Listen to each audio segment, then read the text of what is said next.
Alright everybody, welcome back to the 6.0 Hotshot Adventures Part 3. Basically reassembling this 6.0. Got all my parts are in. 6.4 push rods, and just finished putting the oil cooler back together. Using the kit from Blessed Performance for their intake gaskets, which is also the OEM blue Ford head gaskets. Gives you this really nice, everything's labeled, everything, so you don't have to figure out where everything is. All the bags have bag numbers. So this is really cool. It makes life a little easier if this is only your first time doing it. It's not my first. Alright, so heads came back from the machine shop. I just put the exhaust manifolds on, got those torqued down with the new gaskets. They did end up having to, they were warped, they did have to machine them, and they actually, I don't think it'll focus, but they stamped the, how much they machined them on it, which was awesome, 6 thousandths in my case. But yeah, so that's that. Those are ready to basically go on. However, this is the back side of the head towards the firewall. This plug on both heads will come out because that is the other side of the fuel that travels through this head. So on the front side, you have your typical fuel rail, and then coming off the back side,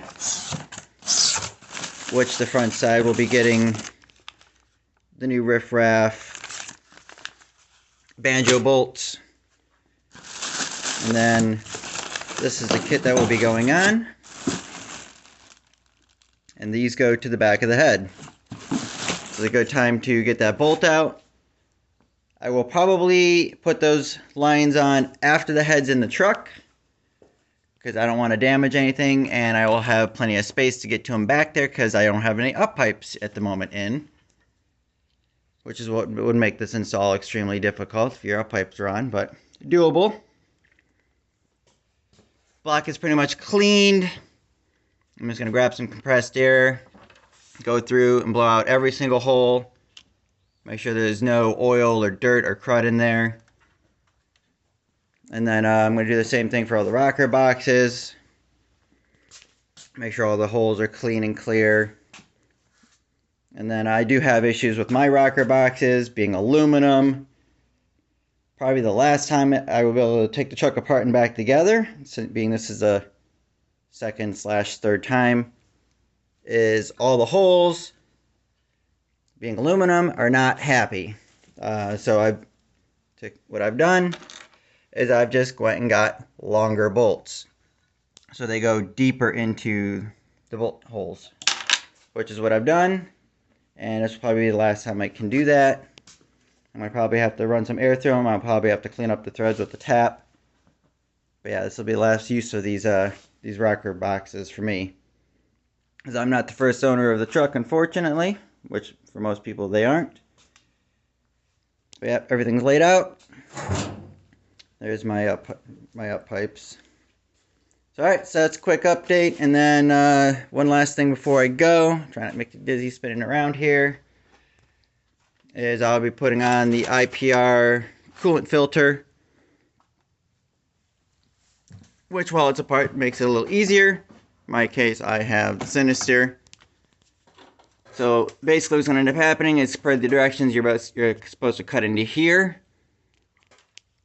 So I will be just taking out my Sinister T, putting in the IPR T, because that goes into your heater core, and then out of your heater core goes to the metal tube that goes all around the back side of the firewall, and then they say you're supposed to cut into it over here where your degas bottle, coolant reservoir bottle's here. So that hose comes into here, so you're tapping in right here for the return. So I haven't decided yet how I'm going to route that hose to that side. They give you plenty of hose, so that's not a problem. I haven't really seen a video, kind of been around on YouTube for how to actually install that. Kind of everything's already been assembled, hard to see, so I'm going to try and make a make a video of it and see if I can make a better one. Alright, I'm going to get to it and just record a couple videos as I go. Alright, continuing this project, I start looking at this stuff I got to install. This is a riffraff crossover fuel. So nicely laid out. There's banjo bolts for the back of the head. And this is the bolts that go to the plate. It goes on the side of your fuel bowl. This is basically where your stock return would be. And then they basically just teed in these extras. It's my best assumption. So these, back of your block, pull this out, one on each side. I used a 6mm. So this basically will just sit in there. Put your new banjo bolt in there. Make sure you use your gasket on either side. Torque to spec, which I have to find their directions online. So one on each head. Basically has a nice casting in there. And I got to figure out what goes where. I'm assuming the extra sheathing on this half is the part that goes off the back of the head, is my best guess. So overall nice quality. I'm going to go ahead and download the directions and make sure I put everything the right line on the right side.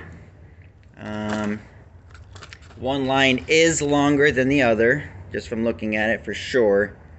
So I would assume the longer line should technically go to the passenger head, because since it is the farthest away. Alright, quick update on that part. Okay, here we go. So, got the bolt going in here. Got the seal washer on either side. Got it in there between the fittings. I'll just kind of leave it in there. Finger tight on both of them. I checked the directions. There is no torque specs. We're just going to go with the torque of good and tight. If it doesn't leak, it's good. So the 90 degrees on both the lines go here. And then the straight will go on the driver's side. And I don't know, the 20-30 degree curved one will go on the passenger side, because on the passenger side, you're going to have, like right here is going to be your EGR. So the hose, you're going to want it to kind of curve out of the way. And continuing on from this point. Okay, so we've got the 2 bolts on each side of the motor unbolted. Got a floor jack under it. Got it jacked up quite a ways. Just wanted to show you that. And I've got my HVAC part of my box off. So this, just want to show you that you can actually do this, in the cab. And then rocker box. A little difficult to do one-handed.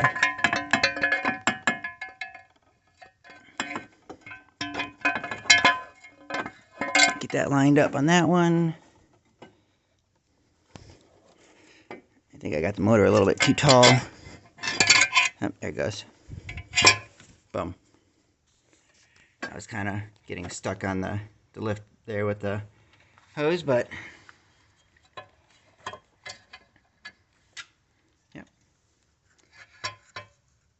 We'll get her to finish sitting down here. But yeah, just wanted to show that. Jack it up a whole bunch, and I got I'll show you a couple 2x4s, and I'm jacking up on the very far corner of this side of the oil pan, which will lift just the passenger side of the motor, not the whole motor, because that's the key. And then there's this mount totally down. I don't know if I can show you. Yeah, the motor's canted quite a bit on the passenger side up.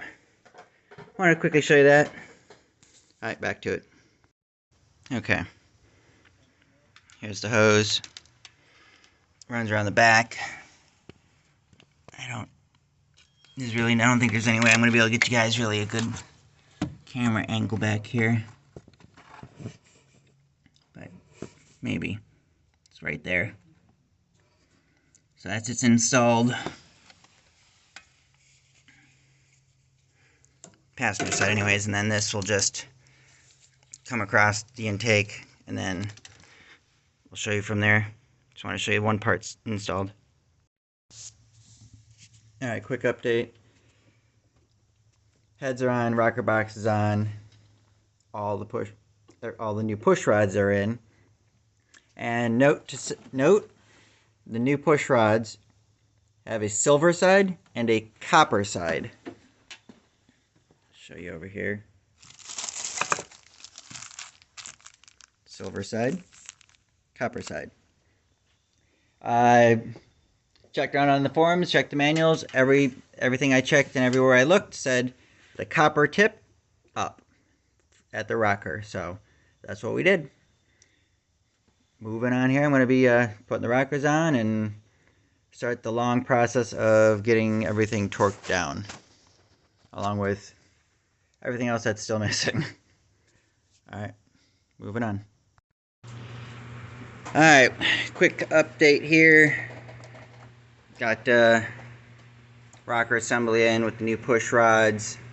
Got all the head bolts torqued down. I did a 6-step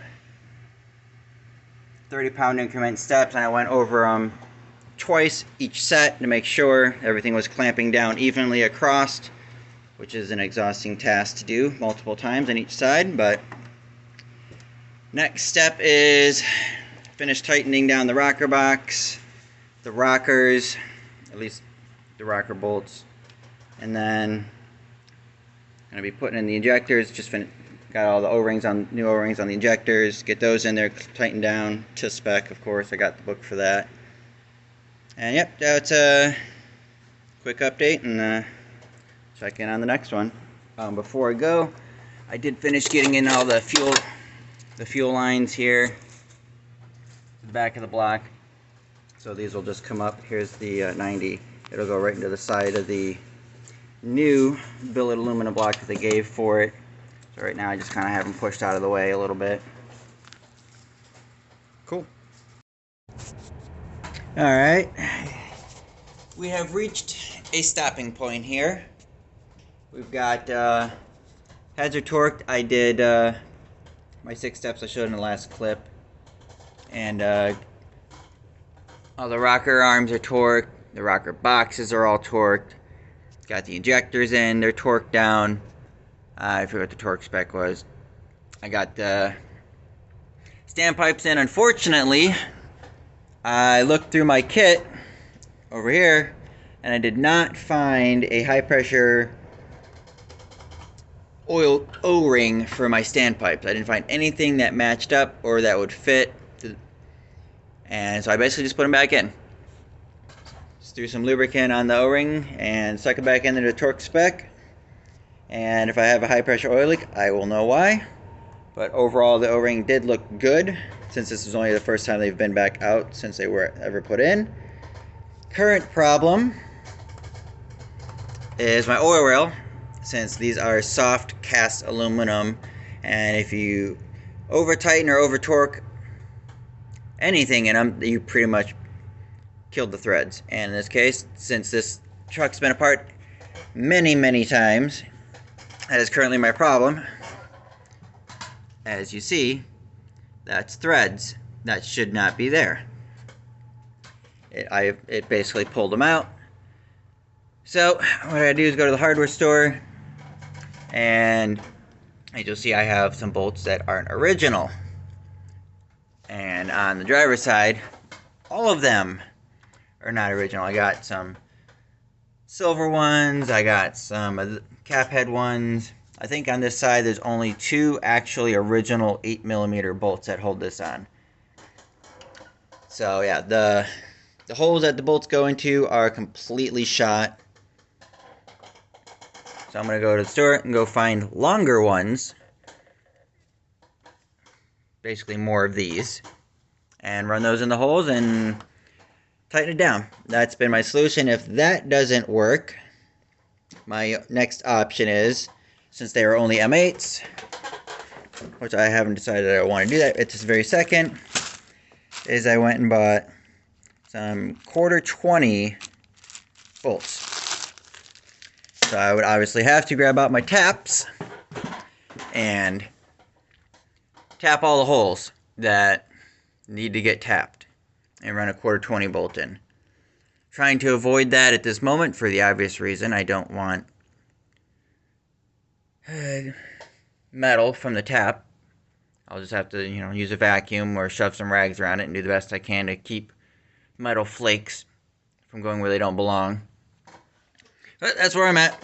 I'm going to go and get cleaned up and go to the hardware store and go grab some bolts. And finish getting that on. I already got the glow plugs are in, so once I finish that, just got to put on valve covers. And get valve covers are literally the same process. You probably can't see, but a lot of the holes in my valve covers are shot as well. So I've been slowly tapping them all. I know this side in the bottom corner is a quarter 20, so yep, it is what it is. There is no next rebuild for this block, especially for these rocker boxes. I need new rocker boxes if I want to do anything on the top end at this point. So catch you guys later. Catch you on the next snippet. Alright, we made that run to the store. It's just anti-seize lubricant. Got all the cap head bolts here. So they're M6 by 1.00 thread pitch by 35 millimeters long. And that's it. So those all went in, snugged up really good. I was able to torque to spec, which is like 96 inch-pounds or something. But yeah, so that solved that problem. Working on cleaning up the valve covers to stick those on, and then obviously then it'll be oil cooler, intake. And after the intake goes on, because once the intake goes on, I can then put on the fuel / oil part that sits here. I can get all this hooked back, get this kind of hooked up and routed, get everything tightened up, because this one's still loose on the back because I had to get to the bolt that was back there. But alright, that's where I'm at. Alright, next update here. Obviously we've moved along a lot since the last time I made a video. Got the intake all on, got the valve covers over here, fix them. It's amazing how much of a mess it looks like after you start getting the wiring and everything involved. But anyways, this is the fuel. This will eventually have to go back. I'll have to come under here, so that's not in the way. And then this one, I'm going to route them both under on both sides. Should be able to work that way. But that's where we're at. We just got to finish a lot of wiring, and then obviously all the front drive accessories that aren't hooked up. And then I've got the pan over the coolant fuel system there. So I got the coolant tube. It comes here, comes out and kind of bends over here, and it goes to this.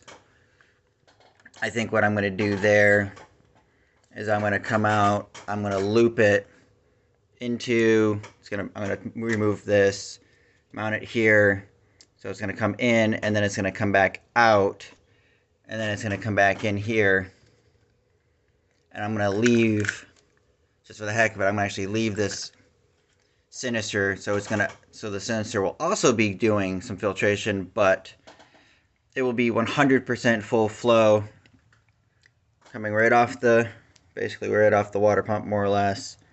Come out, go right over to the full flow filter, back out of the IPR filter here, and then it'll go in. That is on the IPR website. That is your second option. The first option was the recommended option, was to basically was to put their T in right here. So I was originally going to just take this out, put their T in, and then that would just hook up, and then their secondary hose would then go all the way across, basically goes across, drapes across the motor, and then it tees in right here where your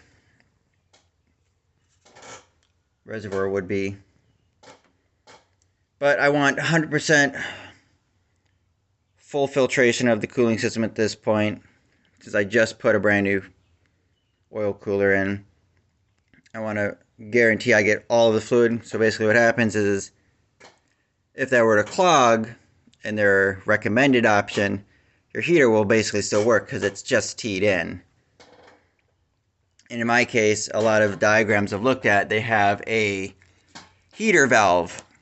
Well, I don't have a heater valve, so on the ones with the heater valve, the way I understand it is basically unless you're calling for, you've got your switch to heat, it's off, basically blocking coolant flow to your heater core. I don't have that. Mine goes straight in and that's it.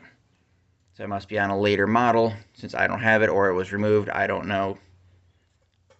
So that's where we're at. Just like I said, just some more wiring. Still fussing with the up pipes. I gotta finish getting those in.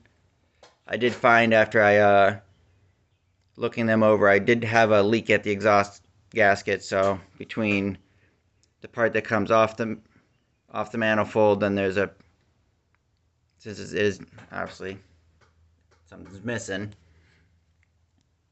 So I gotta fix that gasket with the new gasket. And that might have been my weird whistle I was getting, was actually an exhaust leak, but this is where we're at. Next update to come. Okay, another quick update video. We got the got my up pipes finally, and that was kind of a fight. Had to, that section there from the manifold to that piece of the up pipe, I found that as a gasket, I was getting some blow by here, so I put them on, and I put them on a little extra tight without obviously snapping the bolt.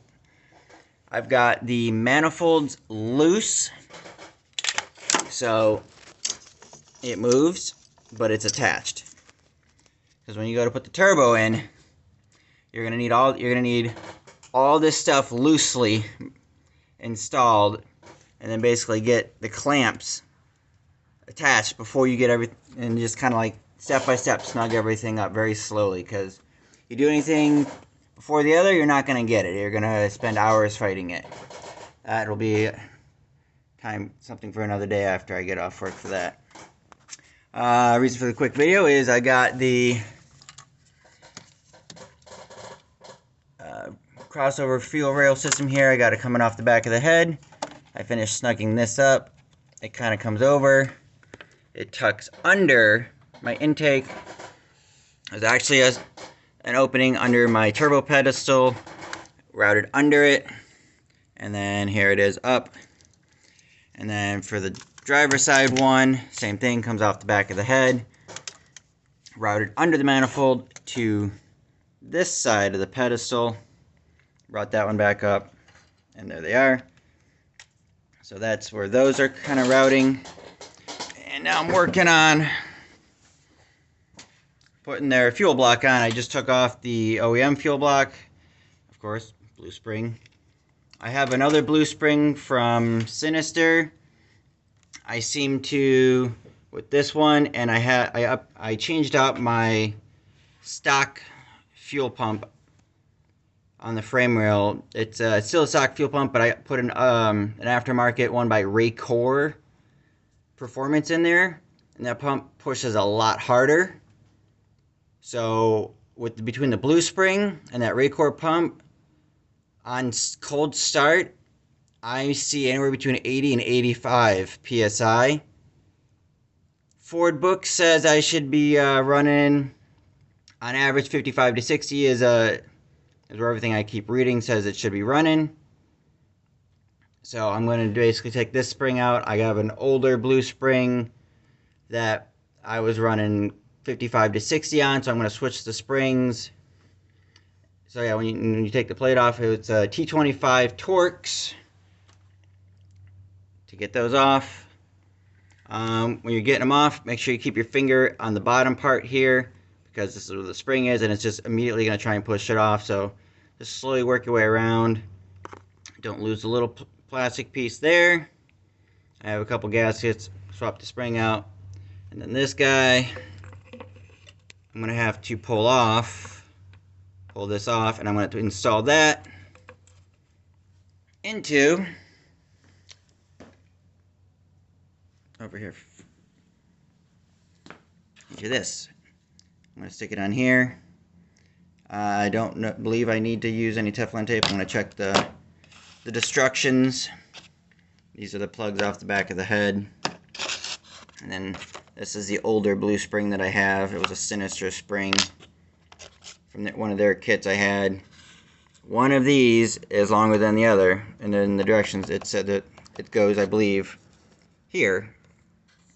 And then here's all the extra gaskets. This is the one that goes on that little white piece, and then this goes on this part, and then the other one goes on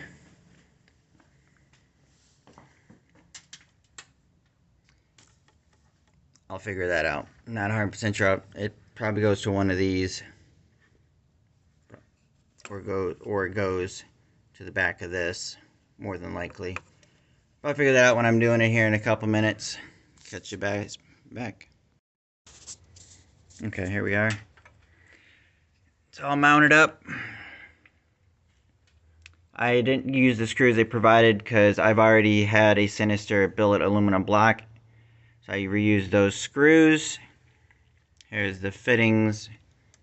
These will eventually go here when I put them on.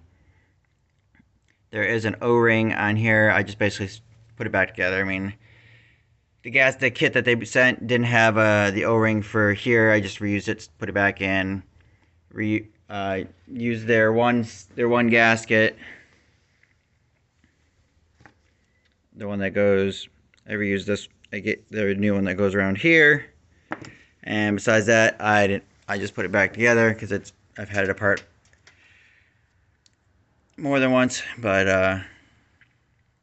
yep, that's where we're at. I'm gonna get these lines attached.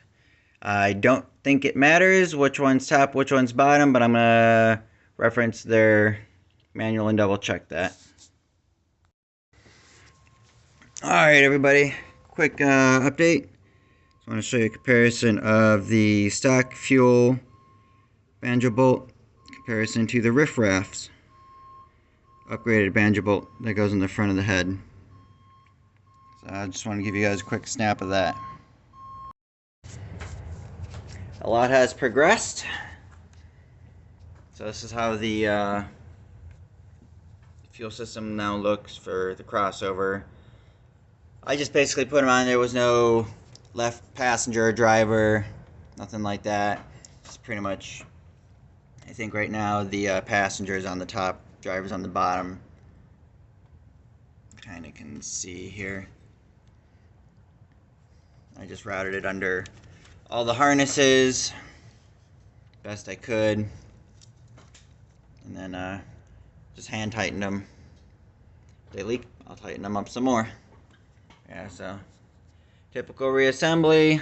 I got turbo pipes put in. I gotta put in coolant reservoir, and then I still gotta do my coolant filter system. I think my last video I covered it. I'm just gonna come off here. I'm gonna go in, and then the out's gonna come back, T in, and then this can stay in play, basically double filtering.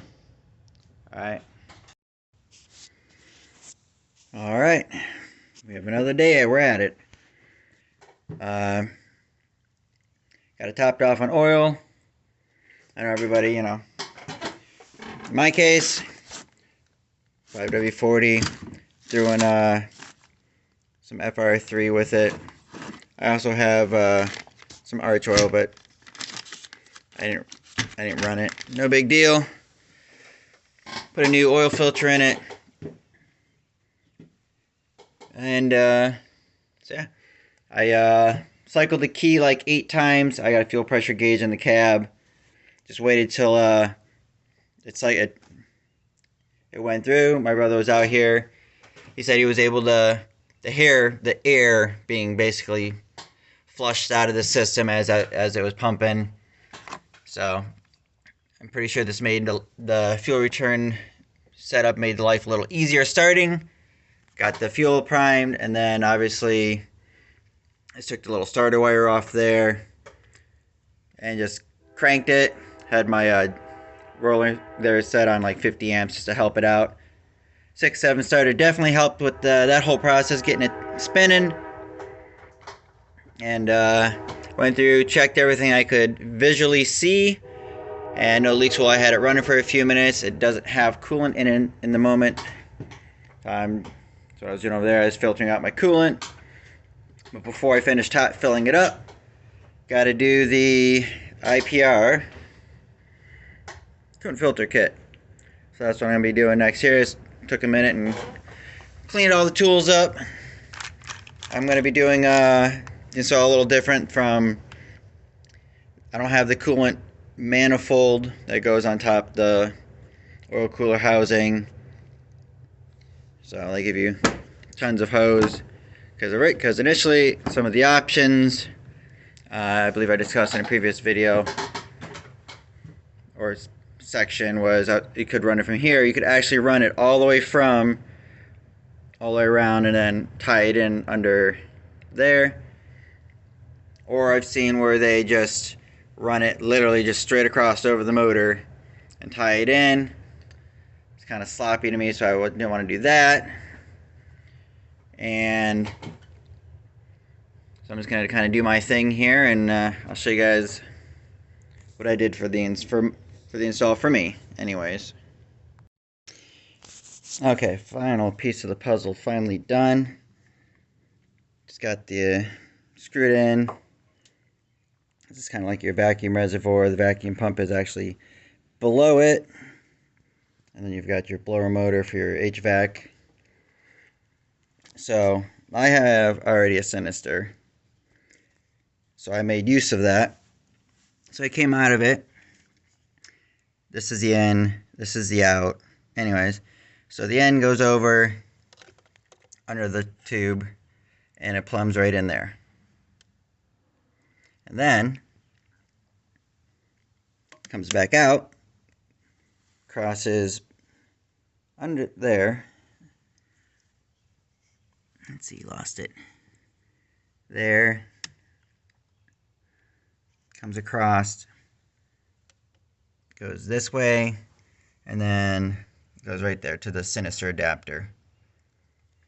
So I have 100% coolant flow filtering through here, and then it also goes to that, or back, and that goes back to the return. So if this ever plugs or clogs, then yeah.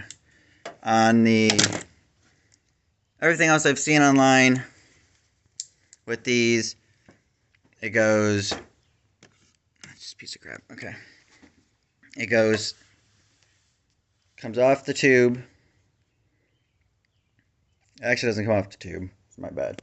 It comes, you put your plastic tee, so where my blue piece is right here, that's the plastic tee, and then it comes off of that, and it comes back to your in, then you're out, route it however you want, across the front, right over the top, whatever you want to do there, and then it comes across, and then it goes down here. So right about in here, you cut that, and you put the other T in there, and that's where it returns. And it turns right there. So that's not what I wanted to do. Will this work? I don't know. In theory, this will give me 100% coolant filtration, or 110%, if you want to call it that. So, alright, well, this rebuild is done. I just have to zip tie my little charger. I actually have that video for another time. It's spliced into my plug for my glow plugs in the winter. So when I plug it in, it's actually sitting there and it's actually charging the batteries. Otherwise, it just taking up space. Hi everybody, well, this is the end of this build. The next thing will be, we got a 94 powerstroke out there. It's the 7.3 IDI. It does not have an intercooler because it's pre-intercooler. So that should be pretty fun to work on. Got that. Need some work. Alright everyone, thanks for sticking along the 3-part series here.